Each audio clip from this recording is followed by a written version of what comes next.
Glad you could join us. Now, Ghana is still on the tier 2 list in the human trafficking ranking. We should have improved looking at all the policies and interventions we are signed on to. What is fighting against our progress in dealing with human trafficking? Engage Now Africa, among other things, works at ending modern slavery and helping most vulnerable to exploitation.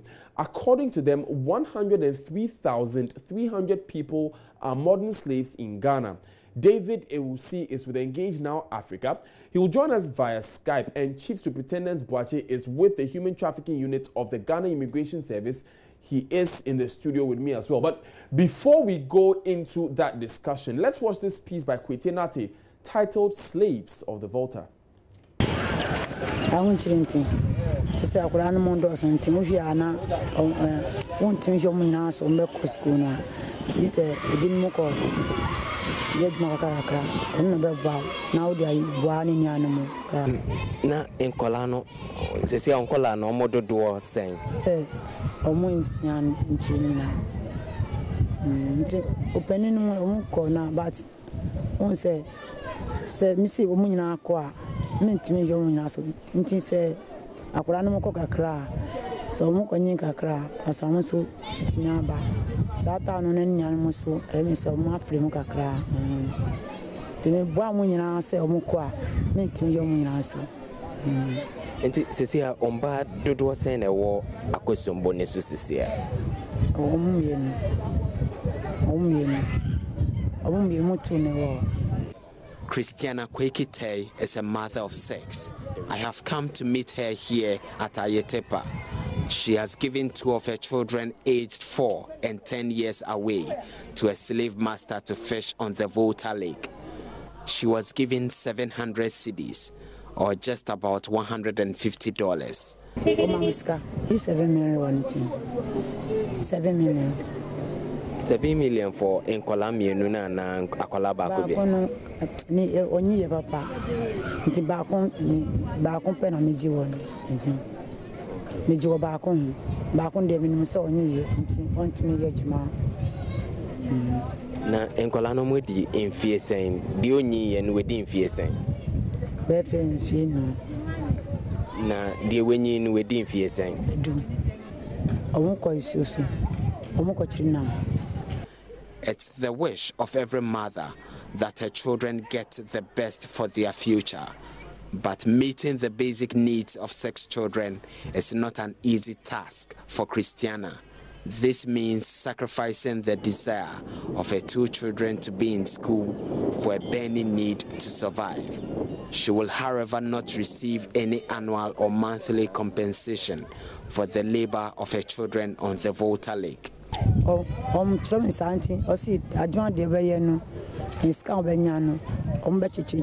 I feel the one here and the Grano Yafi, when you will be an Grants Benabi, one of your kitty one. Just any brand coin also. Intimacy of an corner, so called Takakra. Back in the village, Christiana is not the only mother brooding over the loss of a child to fishermen who find the use of children for their trade attractive. Sarah Bakite is grieved by the work her 10-year-old boy does on the Volta Lake. She makes very little from her petty trading and does not have a supportive husband. Saddled with debt, the only remedy to her economic woes, she claims, was to give away her son.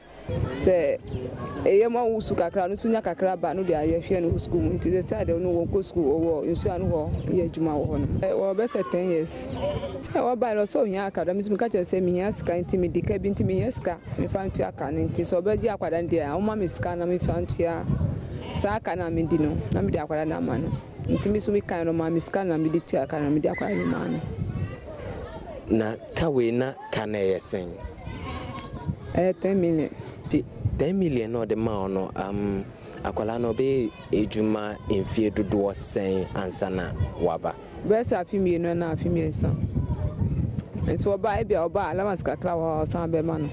This is but a small victory in the ongoing struggle for survival by Sarah.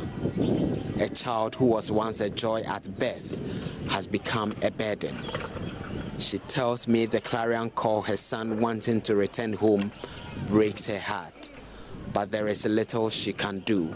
I say, when in any agent, I mean, or person beba, and I'm going to say, I sit time where the inting, 1 million in Kakra.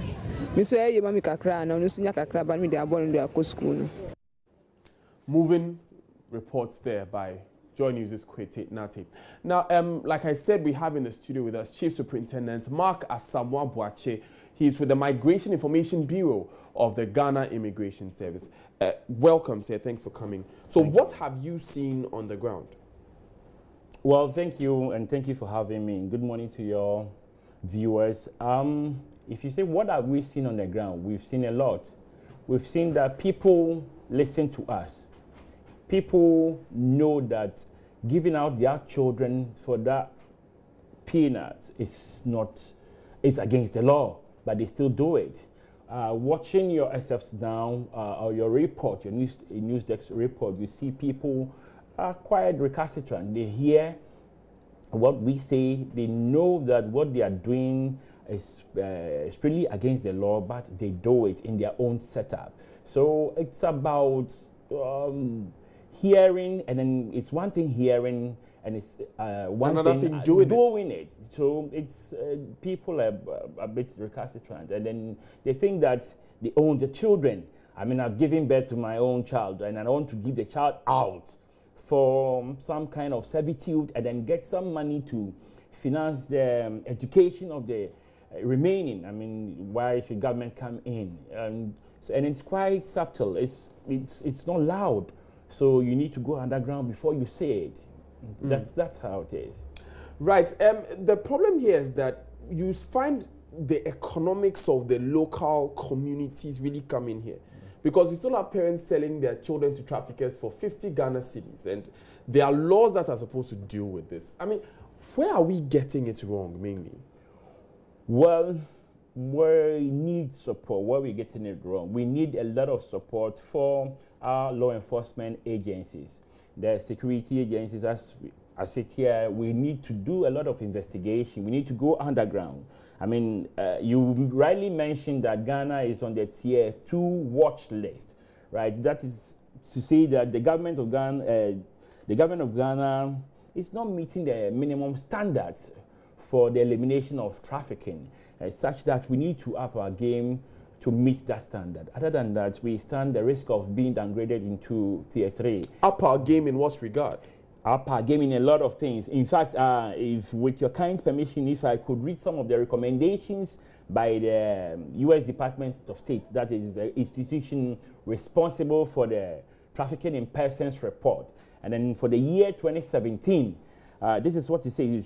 We should increase the number of traffickers held accountable for their crimes by providing sufficient support for police and immigration service, investigators and prosecutors, and Attorney General's prosecutors to effectively investigate and prosecute sex trafficking and labor trafficking offenses. That is one.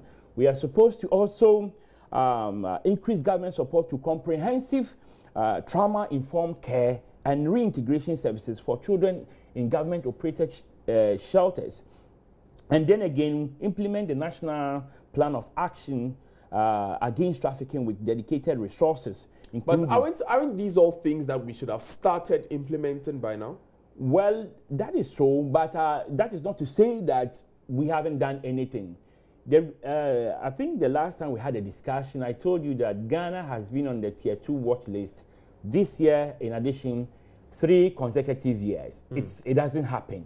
If you are there for 2 consecutive years, you're automatically downgraded to Tier 3, okay, and then with its implications. But permit me to read this before we finish that. We have David Ewusi, like I said, he has joined us on the line. Mr. Ewusi, if you can hear me, thanks for joining us. We are looking at this issue of human trafficking.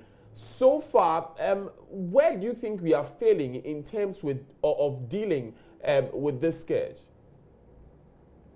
Okay, thank you very much. I appreciate the opportunity to be part of this show, and also recommend joining you for the great work that you are doing. I think I agree that some effort has been made so far in addressing human trafficking, but I also believe that a lot more needs to be done. With my experience in doing this work, I think that we are at a stage where we need a strong government leadership in addressing the issue of human trafficking. When I say government leadership, I mean the ability of a government to allocate the requisite resources that have been needed by the various units and departments to be able to fight the situation. So you feel that at the moment it's a lack of resources that is stopping our MDAs from dealing with this menace? I think there's hugely, of course, lack of resources and a couple of other factors, but I think that is a key thing. Okay, Mr. Osi, I would crave that you hold that thought there. We'll continue it from the point of lack of resources.